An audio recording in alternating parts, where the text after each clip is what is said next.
Fantasy football, card collecting. We do it all, baby, on the QuestCast. I'm wearing my favorite defensive players of all times jersey. Glenn Dorsey of the Kansas City Chiefs. And I know he didn't really do anything in the NFL, but still, today we're going to talk about defensive players. We're going to talk about price tiers. Also, at the end, we got a very special hobby tip of the day. And Andy, it's pretty interesting. Sometimes, as far as prices are concerned, let's take Kylo Murray, for instance. He has had about as good of a start to a season as you possibly can have. Some of his cards move, some of it doesn't. We've seen a slight increase, obviously, in his Prism PSA 10 and all of that.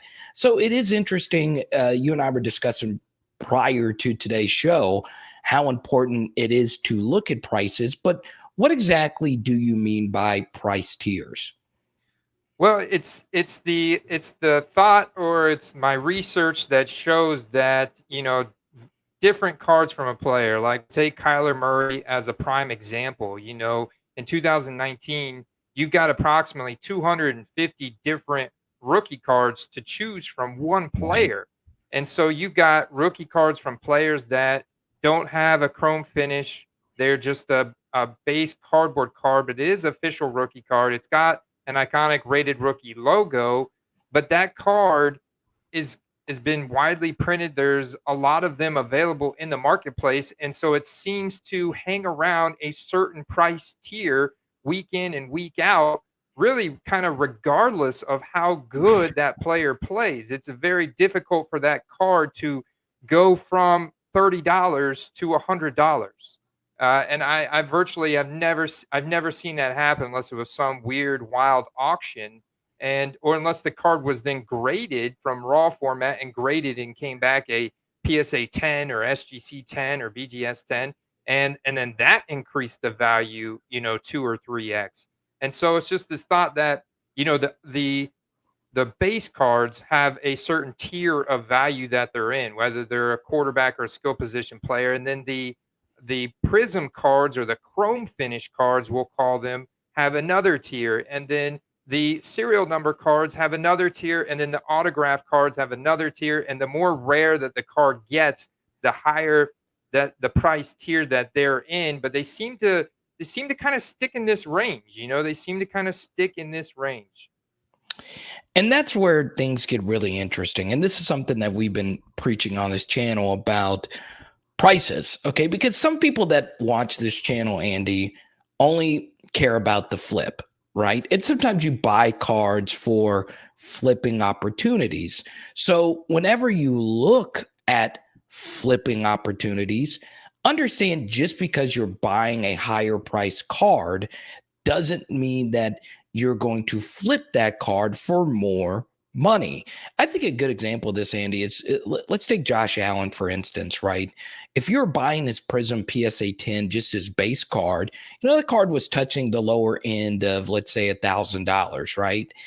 I just don't. I mean, there's going to be some classic collectors that want the Josh Allen base Prism PSA 10, but not to the point where that card is going to go up to $2,000 off a $1,000 investment, right? So understand that when you think about tiers as far as a flipper is concerned, it's different if you're a collector, because obviously you're just going to buy the card at whatever price it's going to be. But understand that if you're flipping, the net price is the net price. And that is obviously so important for people to understand. Yeah, absolutely. Because, you know, I think a lot of it has to do that we're in somewhat uncharted territory. We have to really take the sales data that we have from last year, when you had this huge influx of people into the hobby that caused a big spike in demand of rookie cards across the board, which saw the value increase for rookie cards across the board dramatically. We kind of have Yeah. to throw a lot of that out the window and look at this year as a new normal. This is the new normal. and last year was an anomaly. And so I think it's just a process of all of us getting adjusted to what the new normal is and kind of what these different price tiers are for Josh Allen's base rated rookie and Josh Allen's base prism and Josh Allen's base select and then Josh Allen's, press proof color matched rated rookie and then Josh Allen's prism silver and Josh Allen's RPA and all these options that are available. You definitely want to buy them on the low end of those tiers so that you can flip them on the high end because we have seen that absolutely the card market is performance driven and people are reacting to huge performances and trajectories, much like your dynasty fantasy football leagues of where they're taking a player's age and fantasy production and team scenario, all those things into consideration to kind of move them up or down those dynasty rankings. We are seeing that carry over heavily into the card market. And obviously, the player that you and I have been the most excited about is Travon Diggs, right? What he is doing as a defensive player. I know we spent some time on him last week. It is interesting.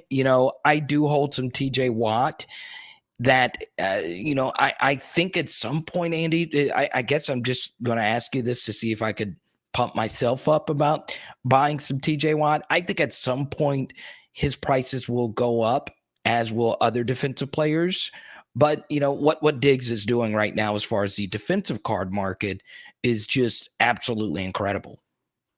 Yeah, man, it's absolutely incredible. He actually had more rookie card sales in buy it now format this past weekend, Sunday and Monday yesterday than the previous weekend. And What? so he just continues to make, you know, Dallas Cowboys and NFL history with the rate at which he's intercepting the ball. And this past weekend he had a pick six. And so and he's on the huge market. Dallas Cowboys are now 5-1 and he's young and it's all day. It's Travon Diggs season right now. And so Mm. that whole scenario is just a perfect storm for uh, a big demand increase, which has led to a big increase, resale value increase of Travon Diggs rookie cards. Man, it's wild. It's wild what he's doing, and hopefully more people continue to buy defensive players because I think it just makes the hobby more diverse. And I know we're always going to talk quarterbacks. I mean, we started the thing talking about Kyler Murray, and obviously Dak's prices are doing what they normally do, being the quarterback of the undefeated, well, not undefeated, but 5-1 Dallas Cowboys. So, it is very fascinating, obviously, to look at quarterbacks and then look at defensive players. But what's really interesting, Andy, is, I do think at some point people are going to want to get TJ Watt cards. He plays for the Steelers, iconic brand with probably the most spread out fan base in the NFL, maybe outside of the Cowboys. I do think that will begin to happen. But something that I find to be so fascinating is there are so many good young skill position players right now in the NFL. And outside before the season where we saw Cam Akers go down, we saw Dobbins go down, uh, most of them have been able to stay relatively healthy. And it does excite me to see my guy Jamar Chase and my guy Justin Jefferson and another guy I liked a lot out of Ole Miss, A.J. Brown, have a really good game this past week. What are you seeing right now, Andy? And this is a question that, I think I saw in your Discord, but just I think I saw this on Twitter. I don't remember. What are you seeing right now from the skill position players as far as running backs and wide receivers are concerned? Well, the sales are very good on a week to week basis. You have a lot of volume.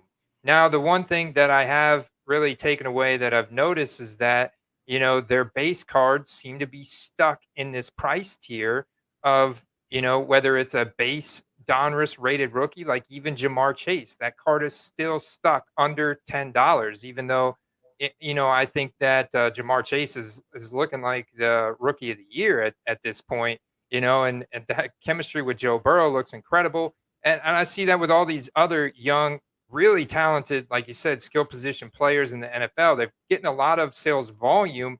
And only the cards that are extremely rare, where you can literally have the only one listed for sale in the marketplace. And if you have that in a buy it now format, you don't know when another collector or an investor is going to impulsively pull that trigger. Maybe they've been watching that card for a week or two, and they're ready to pull that trigger after they saw some more play. And that card takes a big jump in resale value because of the scarcity. But if the scarcity is not there in the card that you own, it's very hard for that card to kind of break out of its mold, to take that next level and go from $5 or $10 to $20 to $30, or $20 for a short print like an optic hollow to go now to $40 to $50. So key. And let's talk about a player like a Justin Jefferson, right? Top 5 wide receiver in the NFL, no less than top 10. And he takes care of his body, has great injury history. He'll probably be a Hall of Famer at some point. Now, that might be my LSU bias speaking right there, but no, he is really good, right? But here's the thing about Justin Jefferson is, Andy, I see it every time I go on eBay. There are 1,000 different mosaic Justin Jeffersons that you'll see on sale. And a lot of them are not only just on sale, they're graded. I see so many graded Justin Jefferson cards. And there's all these different variations of Justin Jefferson cards. So understand that, especially with skill position players compared to quarterbacks, the newer the player, this is just what I've seen. Andy, you dive deeper into this data than I do. The newer the player, the more important to me the scarcity of that player's card is important, just because of all the different variations. Am I right or am I wrong about that? Yeah, all the different variations and the fact that there's still so much sealed product out there in the Oh marketplace yeah.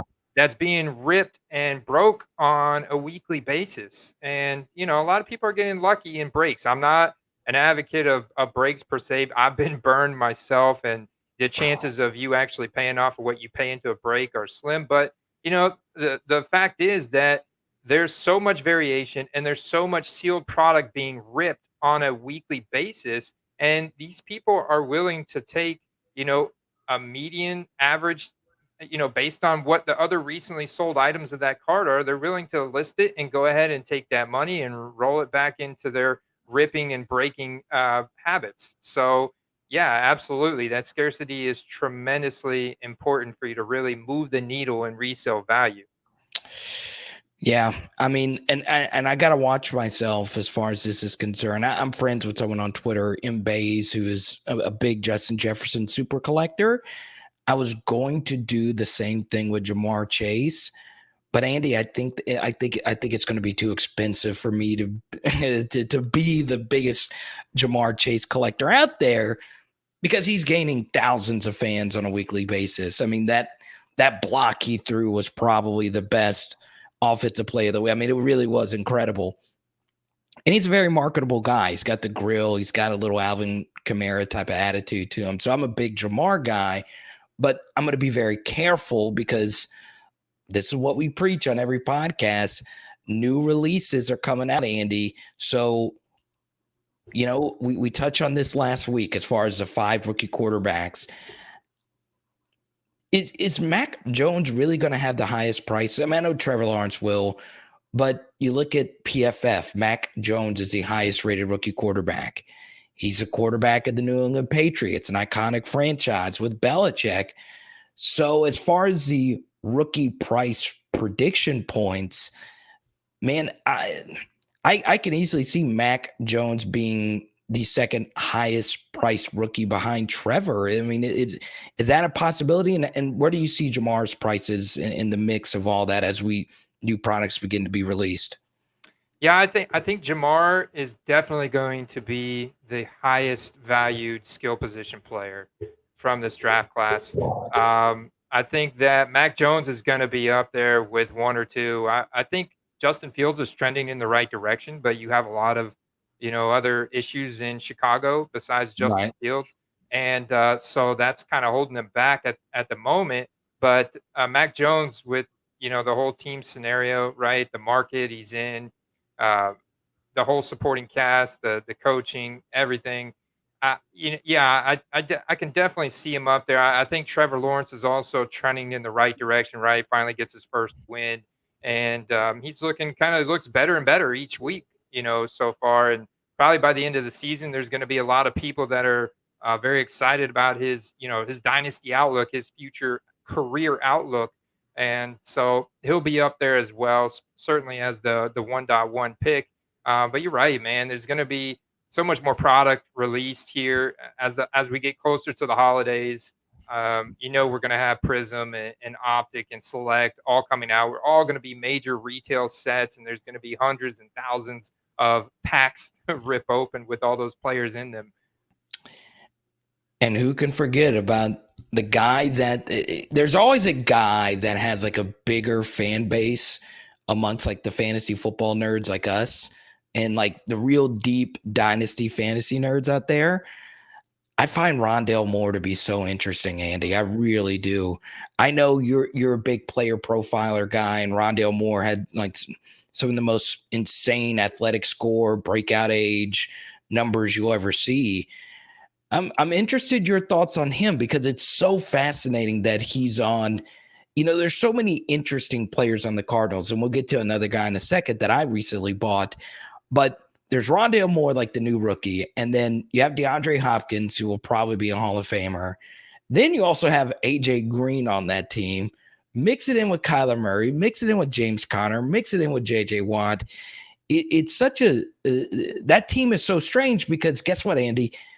They're going to the playoffs. They're obviously rolling right now. It's interesting when you look at Rondale Moore, but then you're like, okay, with that money, I could actually go get DeAndre Hopkins cards. Yeah. I'd rather have DeAndre Hopkins. He's so dominant at the point of catch, right? And he showed, man, dude, still got some jukes, man. He's got some moves, and as a wide receiver, they definitely have a much longer age apex, a longer production curve. They stay productive well into their third. Look at AJ Green, man. He's been resurrected here in Arizona. It's pretty incredible to watch. Or Julio Jones in Tennessee. And I definitely, Rondale Moore, he's a phenom, man. I mean, only 5'7", 181 pounds, but you're right. He broke out at 18. He broke out at age 18.2, 99th percentile, runs a 4.37. And he had a 31% college target share. So he was a ball hog in at Purdue, taken in the early second round. So that's a good athletic profile right there. And I want, honestly, like whenever I look at the Cardinals, I want pretty much any piece of that offense I can get if their athletic profile points that they were dominant in college, or they've got good ball skills and speed, athleticism, and I want any piece of that Cardinals offense I can get right now to flip as we go down the stretch here into the playoffs.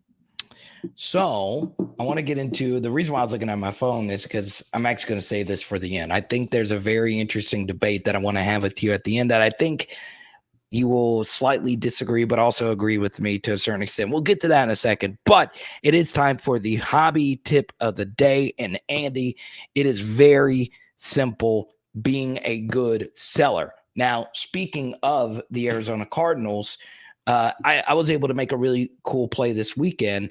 These rookie refractor Chandler Jones, right? So Chandler Jones is on the Arizona Cardinals, is he not, Andy? Yes, he is.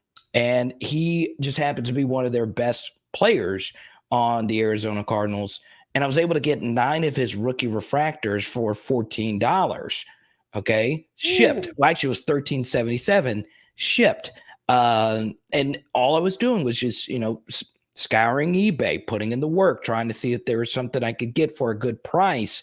And I'll give a tip. Okay. Andy, I actually didn't tell you this beforehand.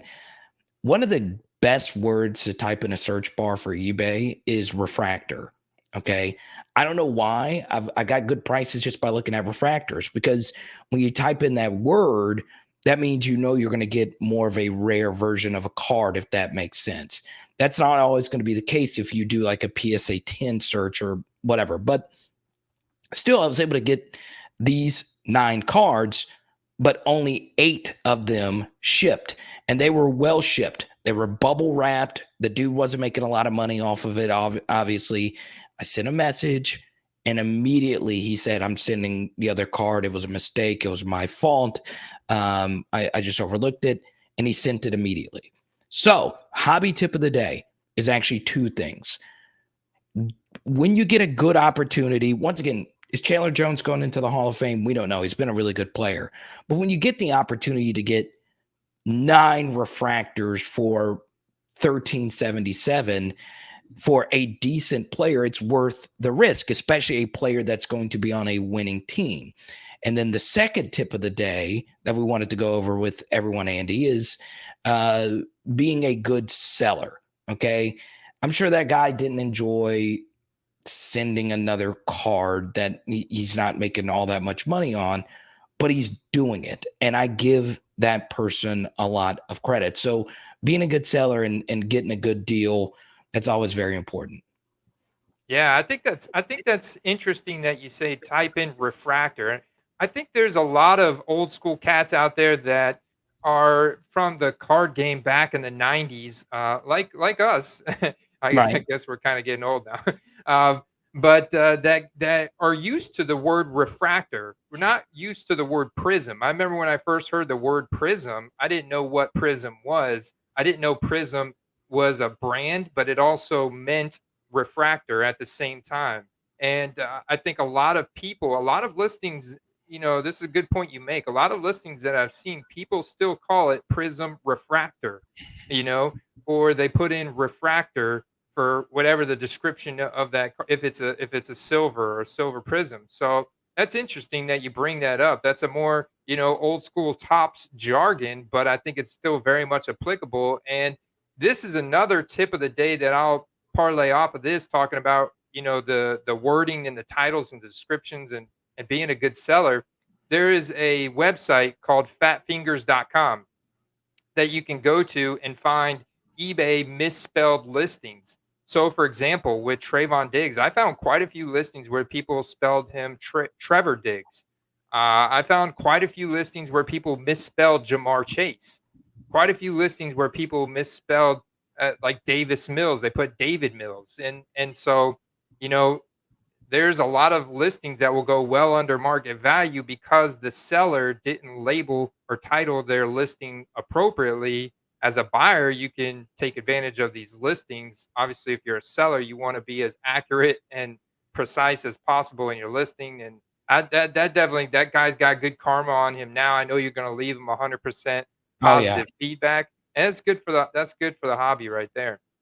And speaking of refractors, you might not know this, but since you moved it to like the closer angle on the YouTube version, I just look back there and that Travis Kelsey's just popping, man. I love that card Awesome. right there, dude. With the STC slab, yeah, it does pop. Dude, that card is glowing. Like it is a thing of beauty. It's one you know how much I love Travis Kelsey's rookie. I have one. I need to get a refractor so bad. It's just such an iconic card for an iconic player. I mean, it's just so perfect. It really is so freaking perfect of a card. And I'm a refractor junkie. I'm to the point where those are basically the only types of cards I'm starting to buy because, dude, I'm a sucker for the rainbow shimmer. And for those that don't know, we do have a bunch of new people, and trust me, I'm relatively new to the hobby, about a year and a half back into it. It is important to know, the difference in what a refractor actually is. And basically put, a refractor is just a card with a rainbow kind of glow shimmer on it. Is that correct, Andy? Am I off base? No, you're absolutely correct. Absolutely correct. So, when you have that rainbow shimmer on the front, with the same photo as the base tops chrome, mind you, Right. but with that rainbow shimmer on the front, that's a short print parallel that they called a refractor from tops. They also created an X-fractor, which has got basically a bunch of those little squares. So it's got the rainbow shimmer, and it's got a bunch of little squares, kind of checkered pattern Yeah. there, which is also very liquid. This the X Fractor is actually more scarce, more short print than the refractor. It's pretty amazing. Just from what I found and looking at available listings and stuff. And we'll do another podcast about like short print and all of that. But yeah, I've become more selector as a buyer. I've gone away a little bit from base cards. I just like the way refractors look. That's just me. They pop. There's a little bit more of a visual appeal on it. And yeah, when I actually eventually, build a shelf like yours to where I only got that Joe Burrow photo in the background here with the light from the window over here shining over it, which is just really bad. I'm horrible at setting up something. My YouTube viewers on Power Hour LSU just kill me about that. They're like, you only got that one awesome painting in the background, and then you have just this awesome setup over there. It's quite the juxtaposition. But I want to get into play of the day here. But before we get to play of the day, Andy, is there anything just like right off the top of your head that it's just killing you? That's what happened over the past week as far as football cards are concerned. Oh, well, dude, I was shocked at the lack of offensive playmaking ability from the Chargers on Sunday. Oh. And I know that Mike Williams was struggling with an injury in that game. So they didn't continue to progress in their rookie card values from that game. I mean, but on the other side, Lamar Jackson has taken more steps further. Saw a ton of buy it now sales for Lamar Jackson after that game, and his values in the tiers. Yeah, you might like so. For example, we're talking about the tiers. So Lamar Jackson's base Donruss rated rookie at the beginning of the season was at $20. Well, now I believe it's at the high end of that tier, selling for anywhere between $35 to $45 in a buy it now format. Now, in an auction, that's a totally different animal. We talked about that. Auctions routinely end, lower, and from what I've seen, I've kind of getting the sense that Monday mornings are becoming a really good time to sell cards, not necessarily in an auction. I would still list your cards in a buy it now format, but I think with society open back up and COVID going away and stuff, a lot more people are getting out there, spending time with their friends and families on the weekend. We're all watching football on Sundays, and there's very few of us that are doing research on eBay and purchasing cards immediately while watching games on Sunday. However, on Monday morning, we're reflecting on what happened Sunday, and we're like, this is my move. I want to make my move. And you're kind of, you're parlaying off of the knowledge that you obtained on Sunday, and you kind of want to keep that fun going from the weekend, and so you want to make a move in the card market. And I've actually made some nice sales the past couple Monday mornings. I just kind of felt like I should share that. There you go. Monday morning quarterback, Monday morning card seller. I like that, man. That's good stuff. So yeah, I agree with that. I can easily see that people want to actually sleep on it, think about what they want to do, and then actually make their decision. Now, the one thing I want to get into as far as my play of the day, Andy, is not a certain player, but a certain type of card. Okay, so I shared this thread with you earlier this week from one of my favorite card creators, Heroes for Sale, my guy Adam Palmer, talking about the difference in prices between Prism PSA 10s, and these are just base cards. So this has been a theme of the episode. Base card Prism PSA 10 compared to base optic PSA 10s. And the thread basically is Kylo Murray's Prism PSA 10 is at $415, and there's 2,375 of them. But he has 211 PSA 10 optics, and they are $370. Okay. We then continue here. There are 11,000 Josh Allen PSA 10 prisms for $850, but his optic PSA 10, which is Pop 850, is around $520. And he basically makes the same case here with Lamar Jackson between his Prism and his Optic PSA 10. Now, I like Optic. I really do like Optic. I used to be Prism only when I first started just because I knew that was the most popular set. I said bye to my Optic Michael Thomas PSA 9 recently. Just wanted to sell it and put money towards getting a bigger MT at some point. But Andy, I just like Optic. I really do. There's a lot of reasons as to why. I'm a big fan of Optic Hollow because you do get the rainbow prism shimmer.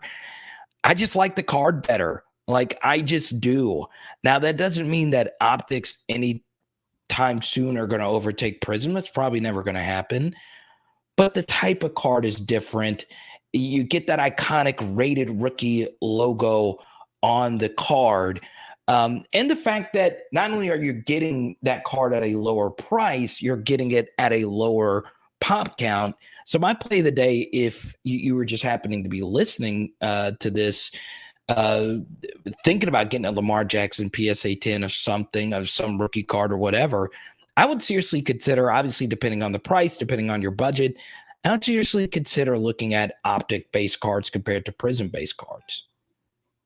Yeah, I like that play a lot because that rated rookie logo is iconic. The Optic is also, it's a thick cardstock. It's a very thick, it's textured, very much like the Prism. So it's basically your rated rookie comparison of the Prism. And you're right, it's got a much lower pop count, and this can certainly be a market inefficiency, like we talked about in the past, finding market inefficiencies where certain cards, and like I talked about this in my Card Quest Investor Championship, there were certain players that had black Prism silvers, which was an insert in the Chronicles that were just like going dirt cheap.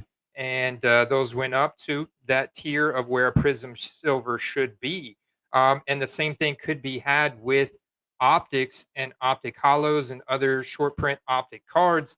And the further you go back, 2016 was the first year optic was made. So we've definitely seen investment value collectability around that first year of a product. And we still have a ton of really, really high level athletes in the NFL from 2016. One guy just, Derrick Henry, just putting the team on his back Right. to toting him down the field. But I do like Optic a lot for all those reasons. And I will just double down on your card play of the day and say that the last 2 years, 2020 and then this year, the base Donruss set that's released in the beginning of the season has an Optic preview insert, and this is a Yeah. photo. This is a photo variation of the main Optic that's going to be released later in the year. And you'll notice that it's a Optic preview. By the back, on the number, it'll say P dash and then the number. And the photo is going to be different right now than it will be in the main Optic set. So from last year, when you look at it, those Optic previews are very scarce compared to the main Optic. So if you have an Optic preview hollow or an Optic preview short print anything, or just an Optic preview base, hold on to those, because after this year, those are going to be very scarce. And if you find those now for cheap because people think they're just a base Optic insert in Donruss, that is not the case. That is actually going to be a short print card when the dust settles by next summer. That's very interesting because I pulled a Jalen Waddle of that kind, and I was able to sell it immediately for like $35. Now I feel like I should have held on to it because I didn't think about the scarcity aspect of it. So, it's something else. And this is just a little picky thing from me, Andy. Part of the reason why I like some of those Optic rated rookies is those rookies have their helmets off, right? And I know most football cards are players, actually playing, right? Actually running a ball or whatever. Like, I obviously, I always keep this card right here just because I like it a lot and I liked him a lot at Minnesota. It's not in good condition at all. I just keep it sitting right here. So this Tyler Johnson card, you got the rated rookie logo, and this is Donruss. This is an Optic, whatever. But this is him in, like, obviously just playing. Whereas a lot of those rated rookie Optics, Josh Allen, Michael Thomas, it's them at a photo shoot. I don't know why I like that so much, but it is very unique when you get a player's card like that. So that's another reason why I like it. But anyway, Andy, it's time for your play of the day. What is on your mind? Oh man, okay. So I had a couple plays of the day coming into today that I was researching, and the first guy, and the reason why I'm going to mention this first guy is because that when I looked at the second guy and compared his prices to this first guy, I was like, okay, that's my play. So first, I looked at Justin Jefferson, and I wanted to. Okay.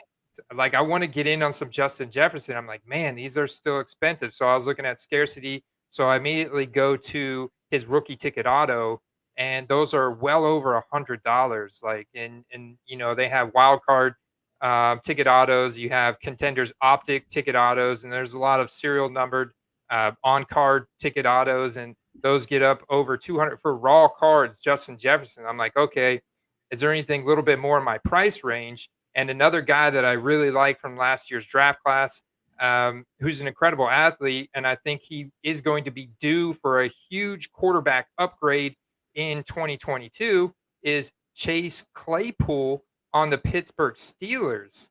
And so when I went and looked up Chase Claypool's rookie ticket auto compared to Justin Jefferson's, it's at a fraction of the cost. You can get a rookie ticket auto of Chase Claypool for $40, $50 right now. And the thing is, Ben Roethlisberger is most likely, like, I mean, I think you could probably agree with me that 95+% certainty that he'll retire after this Yeah. year, Yeah. after a pretty significant decline in his ability to perform at a high level, and he's eating up a tremendous amount of salary cap space right now in the Pittsburgh Steelers, and they have a huge market, and there just so happens to be a Hall of Fame NFC quarterback by the name of Aaron Rodgers that is going to be out of Green Bay after this year. He You signed really the think that? clause in You his really think that? contract. You I really do. think that?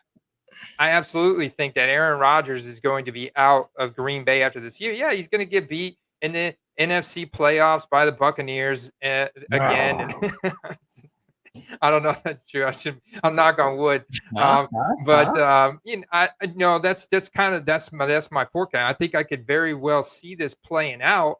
I think that would be a great fit for Aaron Rodgers because they have all the other pieces in place besides maybe an aging offensive line. So if they could pick up, you know, Aaron Rodgers through trade, they have all the salary cap space freed up from Ben Roethlisberger to be able to do that, and then they go in and spend their draft picks on offensive linemen.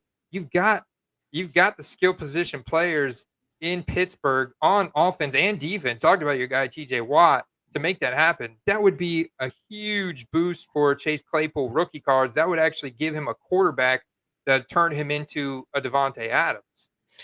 Yeah, okay. So a few things about Claypool, right? Is I don't think Deontay Johnson's going anywhere. Obviously, Juju is, for whatever reason, just very loyal to the Steelers. He could have gone to the Chiefs. Now he was stuck with the Steelers, and now he's hurt. And then, of course, you still have Najee Harris there, who I think is going to be just a gigantic star.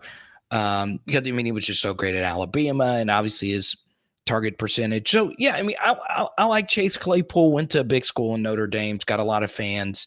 Big on TikTok as well. Big with the younger generation. That's something else that I like about Justin Jefferson is, he's on Fortnite. Like he's on all these different platforms. Like he is just a huge, huge, huge star. He's got whatever it is he had it at LSU and he has it now. I like it. I could kind of see that happening as far as a quarterback. And it may not even be Aaron Rodgers. It may be Deshaun Watson, which could could you imagine how big of a star Deshaun Watson would be in Pittsburgh with all those weapons? It would be absolutely insane. So I like it, man. You're thinking the next off season. I like that, Yeah, man. because right now is a really good time to buy players like him. You know, players like this. That there's a few other guys that I've been studying like him that I think are very good buys right now. There you go. One last player I'm on the fence about before we get out of here is obviously a guy you mentioned a little bit earlier is Derrick Henry. The more you watch him, the more he's just next level, all time great status. And we preach the Titans all the time on this channel. They're in the absolute weakest, softest division in the NFL by a pretty wide margin. As far as Derrick Henry is concerned, it doesn't look like he's ever going to stop. Like every fantasy sharp was fading Derrick Henry. Every single one of them, right? And he is easily the RB1 right now in fantasy. And this is a guy who had a ton of carries in high school, had a ton of carries in college, and now is getting a ton of carries in the NFL. And he's age 27 when things tend to go downhill. And he's still the best, arguably, player in the National Football League. You take away the importance of the quarterback position, Derrick Henry he's up there with Aaron Donald and Jalen Ramsey as the best non-QB in the NFL. Maybe TJ Watt's in that discussion. I don't know, Andy. I know his prices were already high before the season began, but we could be looking at like an Adrian Peterson all-time level grade here. Could be looking at an Adrian Peterson all-time level grade. Absolutely, I'm with you. I'm with you for that party, because I'm looking at his fantasy stats right now for this year. He is the number one fantasy player overall in PPR leagues. I mean, 3 targets. So now he's getting targets every game as well. And he's the number one running back in standard formats, number one running back in PPR formats, and number 3 overall in standard, number 1 overall in PPR. And the man is an absolute beast. There is no closely, like I've talked about this before on my channel, there's no player closely comparable to him at all in the history of the NFL. So they compared him to Zangief from Street Fighter, who's just a massive monster, Russian KBG. He's not even human, right? And so I'm kind of looking at Derrick Henry prices, the solds, and I think there may be opportunity with Derrick Henry card prices, especially if you take the angle of buying raw cards, right? Whether it's his base Donruss, you can still get that card for around $20. This is a no helmet. It's from a photo shoot, but it's got the no helmet, and so you can, you have a stronger connection with that player on the card, because you actually see their full face and their emotions and everything. And that card is in that $20 price tier. His select from 2016 is in like a $30 price tier. I mean, that's not terrible. And if you could buy that raw card, submit it to SGC for $30, and now your total investment is $50, and potentially get an SGC 10 and then sell that card for 100 to 150. I could see that as very doable in come January.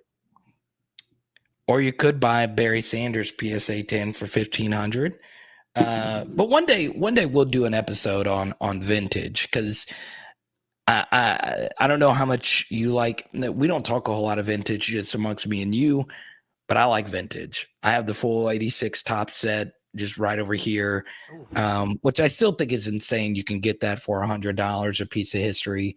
And my highest price card is actually a Jerry Rice rookie. But we'll talk about vintage down the road.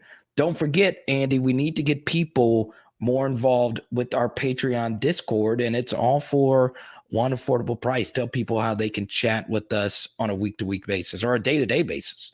Yeah, patreon.com/football cards. Take advantage of all the benefits and the perks there associated with it. The auction sniper article, getting down in the weeds, presenting the evidence in a written format, and then actually handpicking, short print, scarce cards that I believe are very strong investments. Auctions, as we know, they end low every week. I'm doing that homework on a daily basis, and so I share that first and foremost with the guys and on Patreon and in the Discord.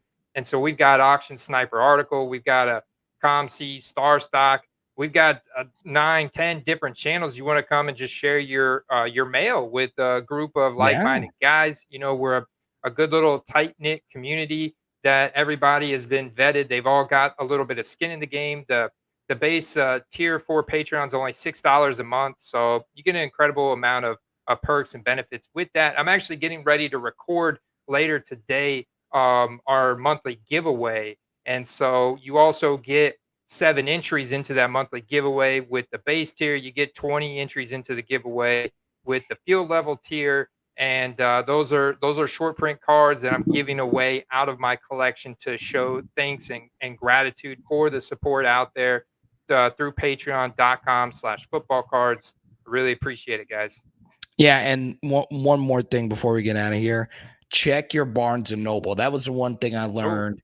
If you live in an area near a Barnes and Noble, check to see their stock, because I have been seeing a bunch of people. That was what I wanted the Patreon question to be for this week. Anyway, I just forgot because I'm an idiot. Someone did ask me what is the best place to go find retail, and obviously Walmart, Target. It depends. There's limits, and if that location has decided to quit selling, but Barnes and freaking Noble. If you were a part of the Patreon, you would know. And the Discord, Barnes and Noble is a place where you can also find product. His name is Andy. We'll see you next week on the Fantasy Football Card Quest podcast. Peace. Peace.